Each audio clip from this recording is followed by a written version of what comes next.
द्रुपद जा परिवेशणे, द्रौपदी महारानी को भोजन परोसने की सेवा दी गई। देखो भोजन परोसना सबको नहीं आता है।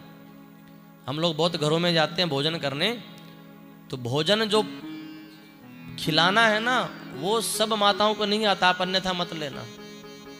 भोजन परोसने की भी कला होती है।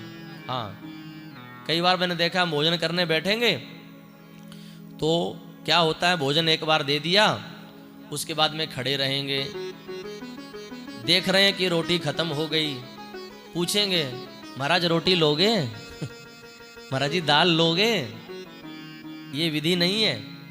विधि है कि आपकी दृष्टि होनी चाहिए कि जो भोजन पा रहा है उसकी थाली में कौन सी वस्तु कम होने जा रही है। उस वस्तु को समाप्ति से पहले पूछना नहीं है, साथ में उसको पहले हाथ में लेके आओ। रोटी देनी है तो रोटी हाथ में लेके आओ और कहो महाराज जी रोटी लीजिए। फिर वो मना करे तो अलग बात है। अब आपके पास में सामग्री है ही नहीं, रोटी लोगे? तो समझदार जो व्यक्ति होता है ना वो मना कर देता है, कुछ नहीं लेंगे, जाओ हो गया, ठीक है ना। तो वस्तु खत्म होने से पहले वो वस्तु आपके हाथ में होनी चाहिए और पूछना चाहिए कि भगवान ये लीजिए। और ऐसा भी नहीं कि एक बार मना कर दिया तो हाँ ठीक है मना कर दिया हम भी चले गए, नहीं, ये परंपरा नहीं है। कम से कम एक दो बार आग्रह भी करना चाहिए प्रेम से, नहीं भगवान एक तो और ले लीजिए। ये परोसने की कला है। भोजन परोसते समय कभी भी जिस पात्र से आप भोजन परोस रहे हैं वो पात्र जिस थाली में कोई भोजन कर रहा है उसको स्पर्श भी नहीं होना चाहिए। ये दूसरा नियम।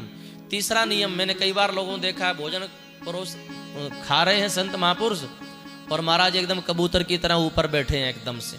ये भी तरीका नहीं होता। उसका तरीका होता है कि भोजन परोस करके अगर आपको पास में ही बैठना है तो थोड़ा सा साइड में बैठिए और एकदम से एक टक कभी नहीं देखना चाहिए कि क्या खा रहे हैं क्या। वो देखने का भी एक सलीका होता है। हमने देखा समझदार व्यक्ति नजर नीचे करके बैठे रहते हैं और तिरछी नजर थोड़ा सा देख लेते हैं कौन सी वस्तु कम हो रही है, तुरंत लेके आते। ये सब तरीका है परोसने का। ये तरीका अगर आपके पास में नहीं है तो फिर आप परोसने में कुशल नहीं हो, कुशल गृहिणी नहीं हो आप।